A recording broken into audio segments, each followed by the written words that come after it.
한정혜 의원님 질의해 주시기 바랍니다. 참고인 이쪽으로 좀 나와주시겠어요?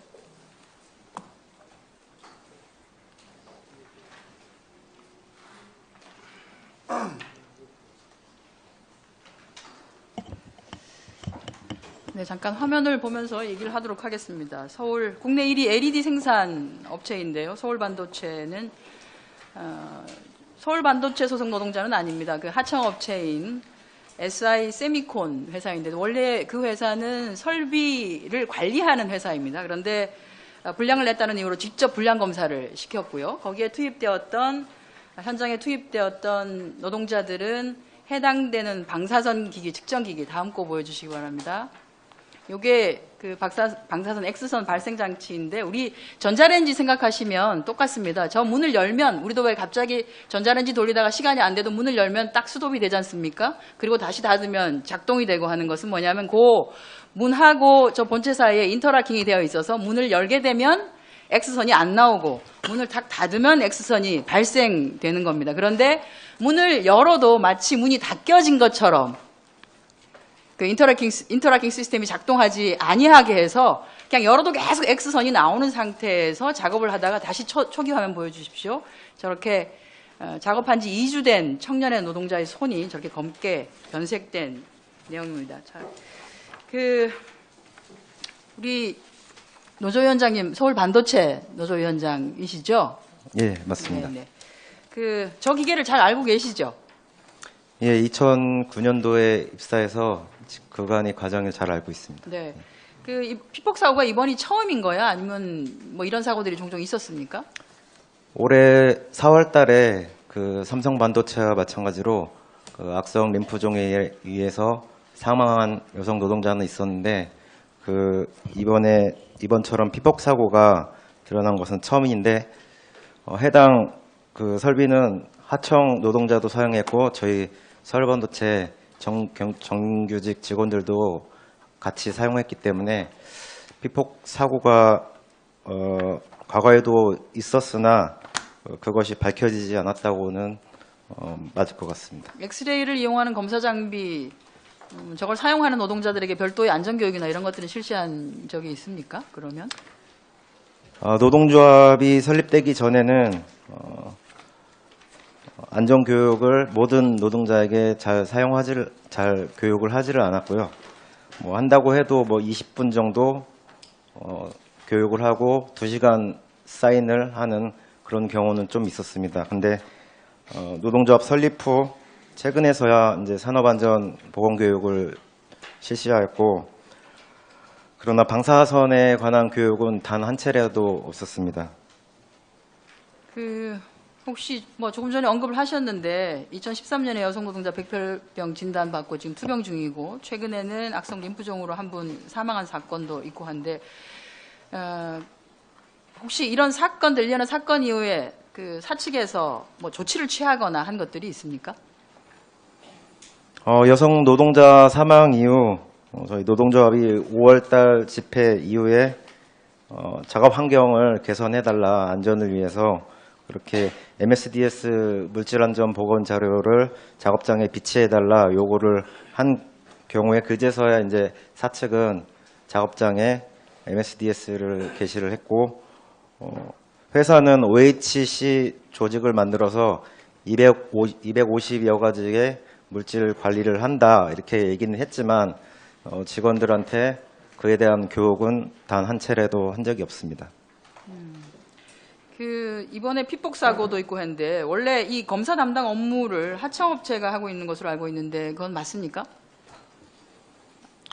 이번에 사고 난 게는 이제 설비 유지 보수 업체고요. 검사 담당 업체는 두 군데가 따로 있습니다. 그런데 왜 설비 유지 업체에서 이 검사를 한 것이죠? 뭐 자기 업무도 아닌데 이렇게 사실은 내용을 보면서 좀 너무 이상했습니다. 그러니까 소사장제라고 이렇게 쪼갈라 붙여져 있는데 정확하게 업무 영역이 구분되어 있는 것도 아니고 급하면 이 업무도 하고 저 업무도 하고 이런 식으로 업무를 하고 있더라고요.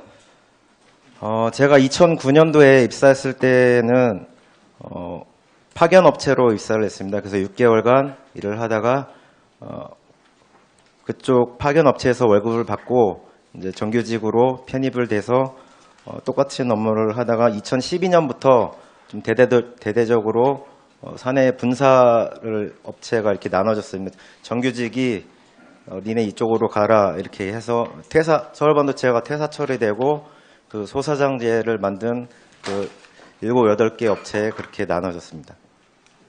피폭 사고가 발생한 이유, 그거는 뭐 지금 장관님 지금 듣고 계시지만 불법 파견 문제가 지금 상존하고 있고요. 이건 이제 조사를 좀 해야 되는 것이고요.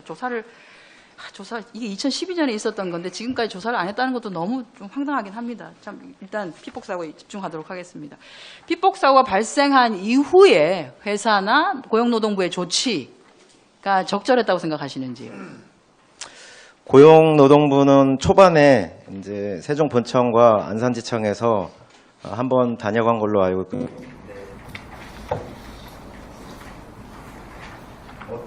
초반에 임시건강진단이나 안전보건진단 그거를 하긴 했었는데 그 이후에는 특별한 조치가 없는 걸로 알고 있습니다. 마이크가 안 나오는데요? 잠깐. 아니, 제 마이크가 안 나오고. 전체가 나간 거. 1분 30초 남았을 때부터 안 나왔어요.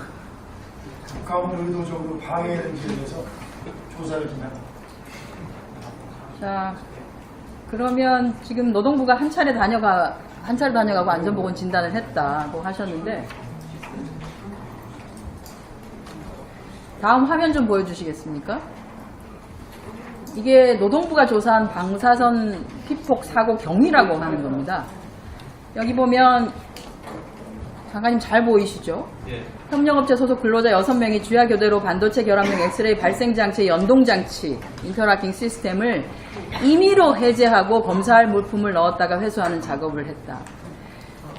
현장 실습생이었어요. 현장 실습생이 첫날 와가지고 관리자가 아무런 지시도 하지 않았는데 자기들 마음대로 시키지도 않았는데 연동장치를 해지를 하고 엑스레이를 맞아가면서 작업을 했을 거라고 생각하십니까? 제가 저것을 어떤 의미로 임의로 모르겠습니다만 근로자 6명이 저기 보면 이렇게 돼 있지 않습니까? 협력업체 소속 근로자 6명이가 주어입니다.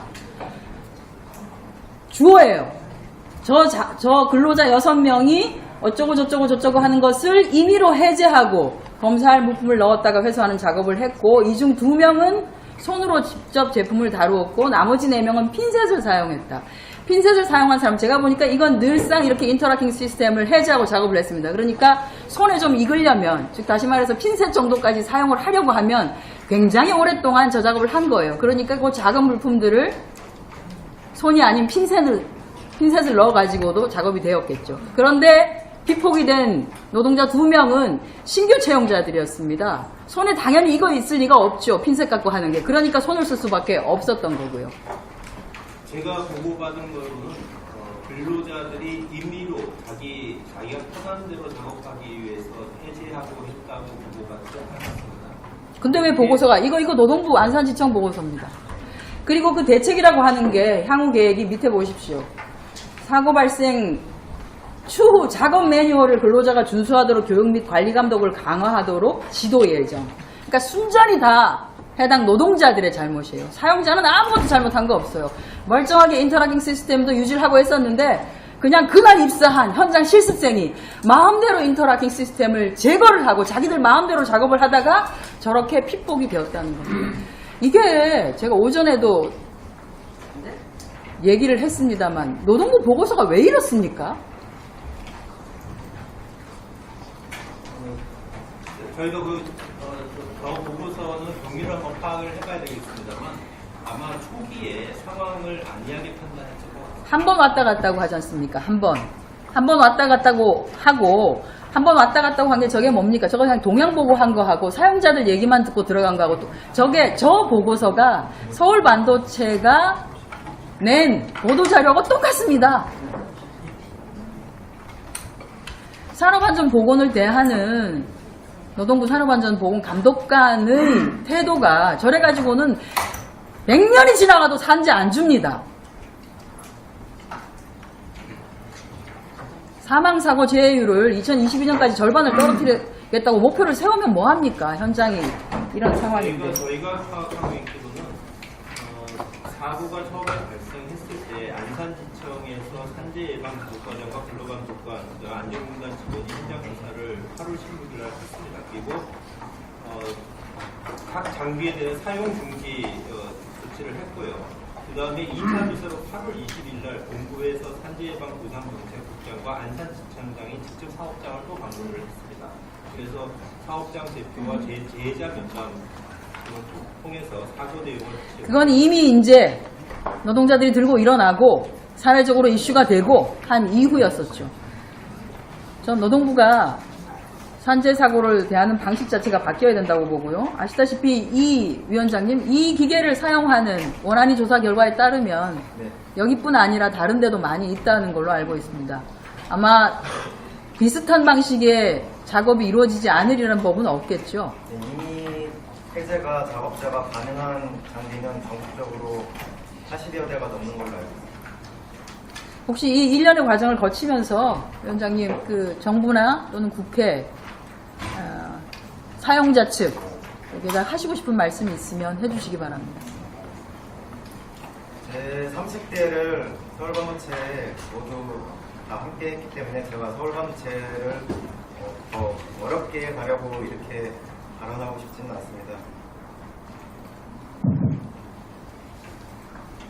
그래서 노동자들을 정말 진실로 위해서 임금을 보전하고 그리고 3교대 공영태로 지금 저희가 막교대에 있거든 정말 노동자들 힘들게 일하고 있기 때문에 3교대 형태로 변경하여서 장시간 노동을 줄여야 한다고 생각합니다. 직원 모두의 건강을 지키고 그렇게 하면 노동자업과 진실한 대화로 그리고 LED 세계 1위를 하는 그런 업계가 되기를 그렇게 원하고요.